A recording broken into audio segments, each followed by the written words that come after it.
that fight on the weekend. Fabio Wardley, Justis Huni. Wow. I must say, yeah, that fight was incredible. I was lucky enough to get tickets and I was there and I was pretty close to the ring. Horrible weather, absolutely dreadful. I was completely drenched. But honestly, it was amazing. Like, I must say, like, Ipswich was lit up. I must say, it was incredible. Like, I've not really seen Ipswich like that get that kind of energy for a while. So yeah, big up Fabio Wardley. Like, he really sold out that place. Minus the rain, like, the fights were entertaining. I was there a bit late, to be honest. Aimed to try and get there for the undercard, but obviously, you know, got delayed, as it happens. Do you know what I mean? But made it for the main event. Main event was, wow. I don't even know where to begin about that. I've been following Fabio Wardley's career for a while now, and yeah, I'm a huge fan of the story. You don't really see people who come from where he has, you know, the white collar background, and just, yeah, he's done amazing. Like, because I know this fight, it was for the interim belt, and obviously, like, he did win the fight, and we'll touch on that. He did win the fight, but now essentially he is a runners-up for the winner of Usyk Dubois, which is kind of crazy when you consider the fact that this guy's only literally 3 white-collar fights. Like, you don't really see people who do this. Like, normally the people who are in his position, you know, they come from started as a kid, and, you know what I mean, like, yeah, like, most of these people, they've started as a kid. Fabio, he's 1 in a million in that sense. He's really skipped everything ahead of everyone else. He's done amazing. So I've enjoyed the story. The fights with Fraser Clark was incredible. So I was looking forward to this fight, and I must say, like, as a fan, I was very concerned when I was watching that fight. I was more convinced. I knew Justis Huni had some credibility. He's, you know, Olympian and whatnot. So I knew he'd be a tough challenge. But after the Fraser Clark fight, I had a bit too much confidence maybe in Fabio's boxing ability in a sense, because I kind of thought he'd be able to put up a bit more fight. And to be fair, he's got a lot going on in his life. Obviously his missus has got a baby, and even the pressure for Ipswich, like, no one was there for Huni. I'll be honest, no one cared about him, to be honest. Really sad, because he comes across well. Like, he seems like a good guy, but everyone was just there to see Fabio. Like, so, you know, like, maybe the pressure got to him a bit, because when he was fighting, like, for me, like, I felt he looked pretty gassed by, like, maybe round 4. Like, Huni looked very impressive. Like, he was completely outworking Fabio. Like, maybe I gave Fabio 1, 2, 3 maybe rounds at best, like, up until the stoppage. But wow, on my score, like, honestly, I was dead silent. I was so concerned about that fight. I was stressing. Like, when I saw, funny enough, in, like, round 9, round 10, I was looking at it, I was like, first loss in Ipswich. I was like, this is crazy, unbelievable. But honestly, that punch, he got straight out of jail for that fight. Like, that punch he landed, it was incredible. I couldn't even believe it. Like, in that exchange, when Huni went down, I was like, what? Like, what happened? Like, what happened? I just didn't understand. Like, where did that come from? And obviously, you don't like the slow-mo. You see it, how he took his head off the centre line straight down. Oh, it was beautiful. But honestly, it was very scary to watch, because Fabio was literally 2 rounds away from losing, like, for his first time, and in Ipswich as well, like, the worst place if he was gonna lose. I don't think he'd want to do it in front of 30,000 at the Portman Road Stadium. Do you know what I mean? So yeah, like, fair play to him, and yeah, it was an incredible night. Like, honestly, what I didn't ever think I'd be seeing, like, a combat KO like that, but here we are. He's literally reminds me of Deontay Wilder in such a weird way, like a well-spoken Deontay Wilder. So no, it was honestly an incredible fight.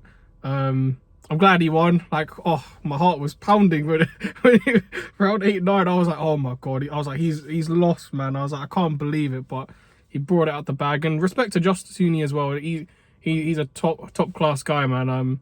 Humble in defeat. Like, he's come across really well, and I hope people start taking him seriously, because he put a very, very impressive performance there.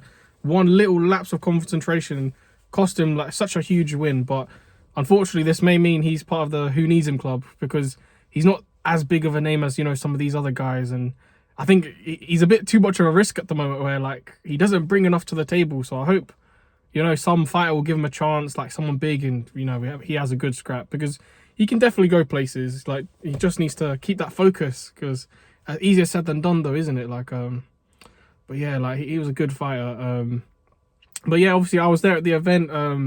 I really wanted to meet Fabio. Like, I tried sticking behind the security. They want to be gone eventually. But you know, I got to meet Moses. I've met Moses Atama once. A little bit of an awkward exchange, I must be honest. But no, it was pretty cool. Seeing him again. Like this time, it felt less awkward. Maybe because he knew what was going on. But yeah, like I'll put the image up over here.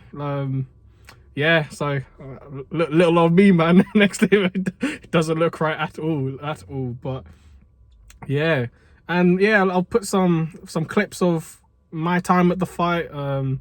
Yeah, honestly, it was really good. But yeah, like the question is, where does Fabio go from here? Like, because you know, this fight really showed that he needs a bit more work. Like, he needs some more rounds, and maybe like he's still learning on the job. Like he said it himself. So we need to try and get him some rounds, or like just some maybe don't jump straight into that Usyk Dubois fight, because we want to try and develop Fabio properly. Like maybe if Usyk wins against Dubois July 19th and the belts fragment, then yeah, cool. Like Fabio should go for it. Like but right now, like, we need to try and develop Fabio, like, because he's on overtime. He's learning these things which these people have already done like 10 years ago. Like he's here now, like, so we need to try and get him some opponents like who can get him like the experience he needs to develop as a fighter and get his boxing IQ up a little bit, because it's not bad by any means. But someone like Usyk, he'll run around the ring with him, like, because he's just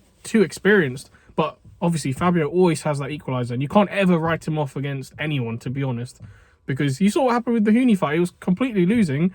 Like, I think even some people were getting concerned he'd get stopped, and here he is. He just pulls out the bag, literally one punch, get out of jail. I still can't believe it's what is it? It's Monday.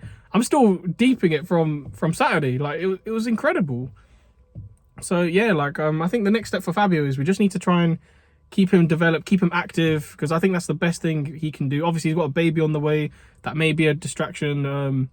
But yeah, as soon as possible, really, we need to get him back in the ring. Someone who would be worthy of giving him some rounds, not too dangerous, because you don't want to lose that interim belt. Do you know what I mean? Like, he's worked so hard to get it. You don't want to give it up. Like, because honestly, this Huni fight, it must have been a wake up call that he needs a bit more experience. Otherwise, if not, we'll kind of know where his level is. But yeah, like we just have to see how he does, really. Yeah, but honestly, I had a good time. Can't wait to go to another fight soon. You need to let me know what fights you guys want me to talk about. The next one I'm going to in person would be the Usyk Dubois fight, July 19th. So I can't getting goosebumps about that fight. So yeah, I'll probably do a video about it, talk about it at some point. But yeah, for now, I hope you enjoyed. Please like and subscribe. Give me some tips, because obviously first proper video. And yeah, and just see what I talk about next. But yeah, have a good day, guys. Peace. 243 pounds, undefeated. He has 18 wins, 1 draw, 17 of his 18 wins coming on win.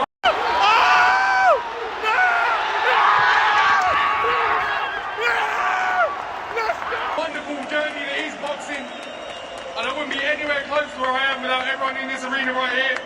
Every chant, everyone that's bought a ticket, thank you. It's not just for me, this is for all of us here.